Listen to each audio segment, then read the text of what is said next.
Okay, so dahil na, actually, ipa-podcast ko na lang to. Or whatever equivalent there is in YouTube. Um, because I don't want to show my face. And I have to get this shit done. Again, as I said before, this is part of public service. So, nothing is paid. Nothing is ever paid. Nobody is for sale. Please don't sell yourselves. Again, we take this opportunity to say that we are against human trafficking. Wherever it is, we must root that out. Alright, so medyo system sickness kasi yun eh. The system has been sick for a while. So, that needs to be addressed. Actually, ang sakit ng katawan ko ngayon. Kaya, this is going to be the topic first before we start the day. Technically not true. I've been up since 6, up and about doing things. So, mag-start tayo today with a very important topic for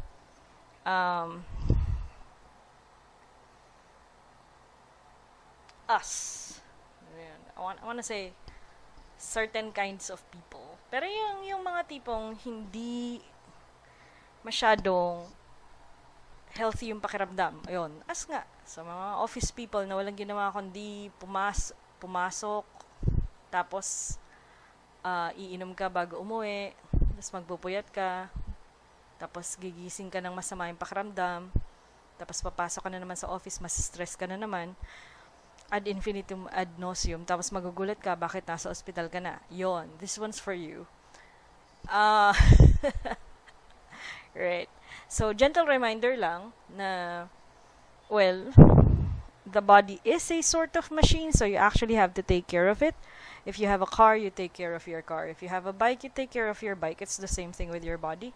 You have to do very specific steps to keep it running well. And one of them, of course, interestingly, is the opposite of what you do with your car. With your car, you use gasoline, you use alcohol. With the human body, you want the opposite. So, di ba, alam naman natin na hindi tayo umiinom habang nagtatrabaho. Pero bakit? Bakit bumibigat yung pakiramdam kapag uminom ka? Nandun yon, so start natin yung discussion ng dopamine. So, you probably are familiar with dopamine because I haven't shut up about it for a very long time. I keep talking about it because this is something more people need to know about. Dopamine is one of the chemicals in the brain, kasama ng serotonin, na nagko-control ng large-scale processes in the body. So, it's dopamine for the body, serotonin for the brain. Okay, why is this important? Kasi, you have to understand kung ano yung tinitrigger nila. So, for both, merong kasamang circulation. So, yung pagdaloy ng dugo sa katawan, and respiration. Yung rate ng paghinga natin. So, kasama siya. There's this misconception na byproduct lang siya ng exercise. So, pag nag-exercise ka, magpo-produce ng dopamine yung katawan. Yes and no. Medyo concurrent siya eh. Why? Kasi halimbawa, steam engine, 'di ba? Locomotive. Paano mo pinapabilis yung steam engine? Naglalagay ka ng fuel, 'di ba? Maglalagay ka ng fuel dun sa furnace, tapos magkakaroon siya ng fuel na i-consume niya, so mas lalong bibilis yung steam engine. Medyo ganun 'yon. So, dahil nasa-sense nung brain na may ginagawa kang physical activity or strenuous activity, nagsisignal siya. So, ang ginagawa niya, yung signal is yung dopamine, basically. At saka yung serotonin. Sabay yun eh. Sinasabi niya na, we're doing something and it is resource intensive. So, kailangan natin ng more food and more air. More food and more air. So, ibig sabihin, medyo magsispeed up yung circulation. So, yung blood flow, mas aandar siya. Ayan. Tapos, yung respiration natin, mag-elevate ng konti. Ibig sabihin, mas bibilis ng konti yung paghinga mo. Hindi naman yung OA na, although we do that sometimes when we're like, really making an effort at doing something. Yeah, that's true. Pero, in comparison, if you wanna see that in action, kung may tulog pa sa bahay nyo, tingnan mo kung paano siya huminga. Makikita mo halos hindi mo mapansin. Imperceptible halos yung hinga.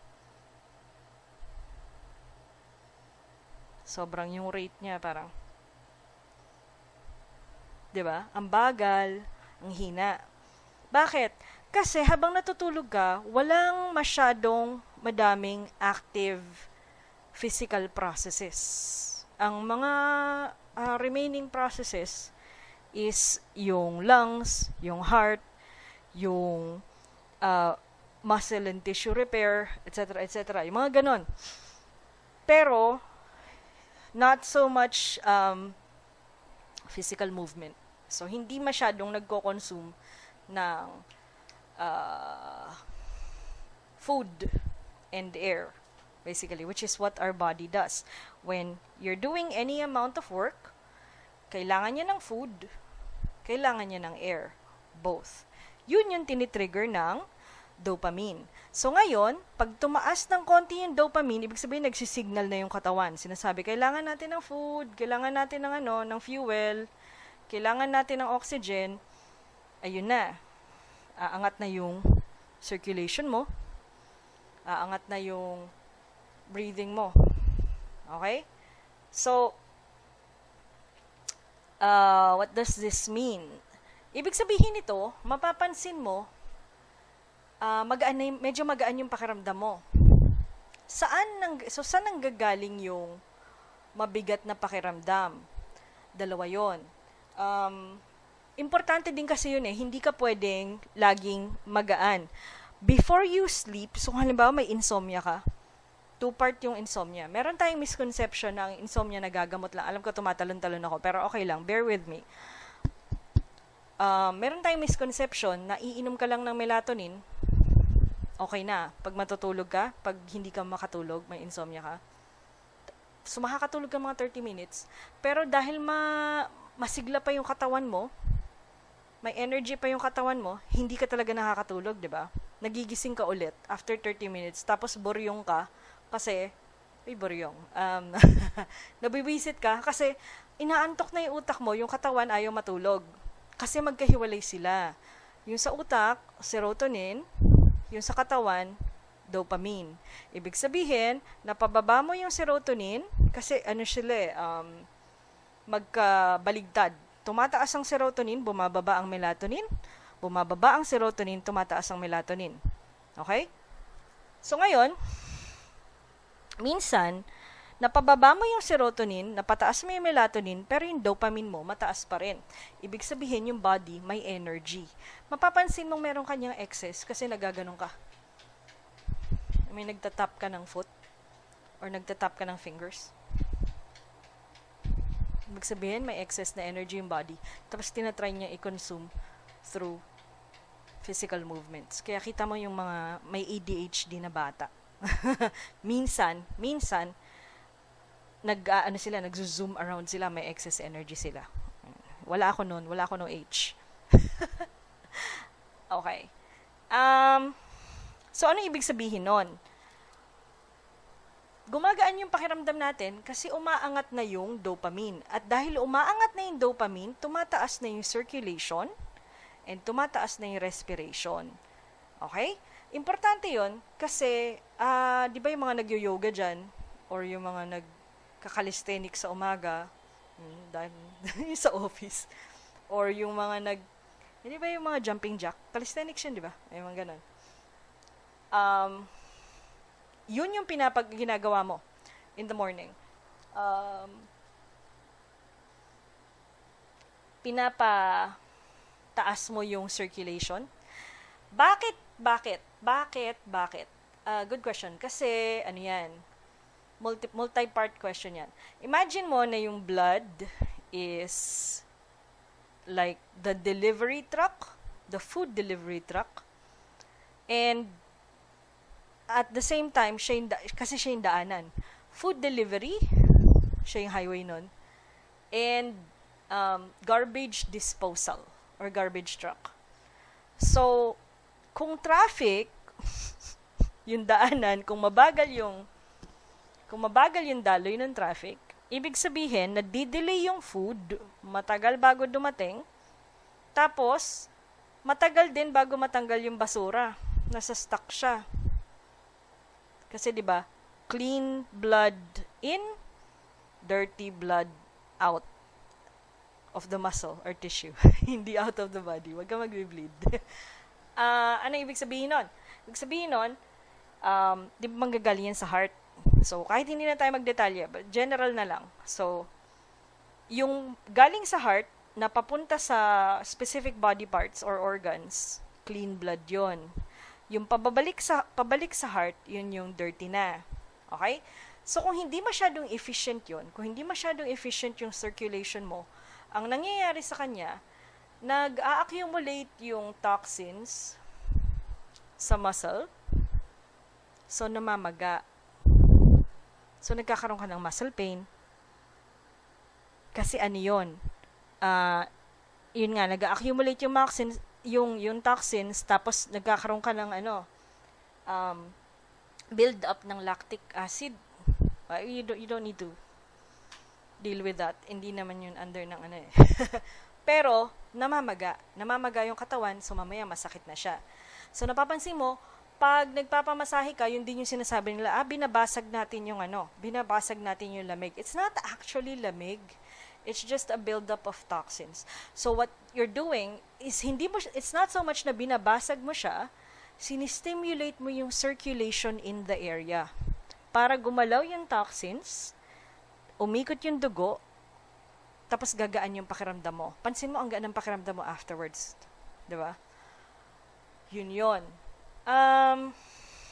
Tapos kasama na rin doon yung oxygen deprivation. Siyempre, kung insufficient yung oxygen level sa katawan, magpa-pass out ka. Makikita mo rin yon sa mga pelikula. Halimbawa, nanonood ka ng pelikula, makikita mo, there's not enough oxygen on the ship.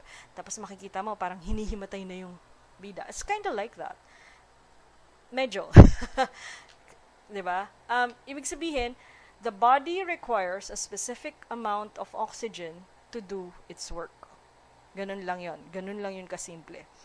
So, parang kotse lang, di ba? So, kailangan natin ng kung kailangan natin ng fuel, dinidepress natin yung pedal, tapos bibilis. Ganun lang yon. So, yung pagdidepress mo ng pedal, yun yung dopamine.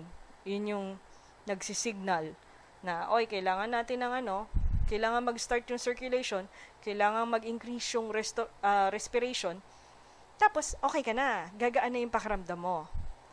Okay? So, there is a time and place for everything. There is a time and place for high dopamine, like the workday, para magaan yung pakiramdam mo. And then, there is a time and place for lower dopamine, kasi matutulog ka. Hindi ka pwedeng high dopamine bago matulog. Hindi ka makakatulog. Kasi yun you want to do things. So, bakit mabigat ang pakiramdam mo? Kung nagiinom ka bago matulog, isa siya sa mga nagpapabagal ng circulation sa katawan. Opposite. Depressant kasi siya. So, yung relaxant, yung depressant, pareho lang yun. Opposite siya ng stimulant. Ibig sabihin, pinababagal niya yung circulation. So, nagme-mellow ka. Tapos, babagal din yung respiration mo. So, in cases na sobrang high-strung mo, ang taas ng dopamine mo, so much energy, you have excess dopamine, siguro, pero most of us are adults, and at this point, hindi na, diba? Hindi na ganun kataas yung dopamine mo. Average na lang siya. Kaya pagod ka lagi Yung mga bata, marami yun. So, wag mong pa iinumin ng alcohol yung bata. So, ibig sabihin nun, anong nangyayari kapag hindi na ganun kataas yung dopamine mo? Siguro mga 7 out of 10 ka na lang, no? As an adult, mga 7 or 8 out of 10 na lang yung dopamine mo. Hindi na siya ganun kataas, tapos uminom ka pa ng alcohol. Di lalo siyang bababa. Bibigat yung pakiramdam mo. So, paano pa kung halimbawa, it's the end of the workday? Kasi ang curve ng dopamine, yung curve niya during the day, medyo bell curve siya. So, tumataas siya. So, gigising ka, di medyo mababa. Pagbangon mo, medyo tataas. Tapos, habang patapos na yung araw, pababa na siya. So, bell curve siya talaga. Pababa siya kasi ibig sabihin, naubos mo na yung energy mo during the day kasi sobrang dami mong ginawa. Okay lang yun. Ganun talaga. Normal yun. It's part of life. Kaso halimbawa, medyo mababa na siya kasi end of the day na. So, nasa 7 ka na lang or 6. Diba? Ang baseline natin, sabihin natin, nasa 5. Yun yung matutulog ka na. So, magtataka ka, so bakit may lower? Kasi it's the human body. It's an entire range. So, ano mangyayari ngayon? Pag nag-dip tayo below what is available, yun, yung makikita may mga taong depressed, yun lagi nakahiga. Kasi sobrang baba ng dopamine tsaka serotonin nila. Yun, yung feeling mo sobrang bigat ng katawan mo. Ibig sabihin, sobrang baba ng dopamine mo. Hindi ka makabangon, mababa yung dopamine mo. Kasi, ang kasabay nun, dapat mababang serotonin sa gabi para makakatulog ka. Kaya hindi ka bumabangon, di ba? Matutulog ka. Part yan, it's healthy if it happens at night. During the day, you don't want that. So, anong ginagawa natin? Nagkakape tayo. Bakit? Kasi yung kape may stimulant. Di ba? Ibig sabihin, kung mabigat na mabigat yung katawan mo, babangon ka, magkakape ka, masistimulate yung circulation, tas gagalaw ka na. You get to do more things. Right? Okay. So, anong mangyayari kung mabigat na yung pakiramdam mo, uminom ka pa ng alcohol? Lalo kang bababa, tapos madedepress ka na. I use depress too loosely. Actually, bibigat yung pakiramdam mo. Pero depressant kasi siya talaga. Bibigat yung pakiramdam mo, tapos you don't wanna do anything anymore, baka nga umiyak ka pa eh. Naglalabas ka na. Pero yung mga umiiyak, yun. Ibig sabihin, mababa yung dopamine nila to start with, tapos uminom sila, lalong bumaba. So, ayaw mo na gumalaw, sluggish ka na. Tapos, you'd think that, if you use more relaxants, you'd be more relaxed. Pero hindi. Actually, kung nandun ka na sa level na yun, tapos you use a relaxant, masasaktan ka na. Kasi ano yun eh, hindi ganon. It doesn't work like that naman. Hey, magical relaxant. Kaya siya nagiging relaxant kasi 'di ba, babagal yung circulation, babagal yung respiration. So ibig sabihin nun, hihiga ka na, matutulog ka na. Pero if you go beyond the sleep level, ibig sabihin, nagkakaroon ka ng oxygen deprivation sa muscles mo, and nagbi-build up yung toxins kasi mabagal yung ikot ng dugo.